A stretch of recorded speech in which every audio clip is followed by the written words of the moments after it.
भारत नेपाल सीमा पानी टैंकी से ब्राउन शुगर के साथ एक गिरफ्तार।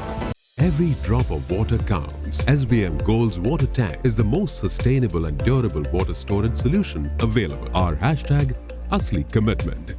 भारत नेपाल सीमा पानी टैंकी से एसएसबी ने मादक पदार्थ के साथ एक युवक को गिरफ्तार किया है। नेपाल के झापा जिले का रहने वाले आरोपी का नाम विजय रेक्सन है। मालूम हो कि एसएसबी एक 40 बटालियन के जवानों ने खोरीबाड़ी के पानी टैंकी भारत नेपाल सीमा पुल क्षेत्र में गश्ती के दौरान एक संदिग्ध युवक को गिरफ्तार कर उसकी तलाशी ली। तलाशी के दौरान आरोपी के पास से 96 ग्राम ब्राउन शुगर बरामद हुआ।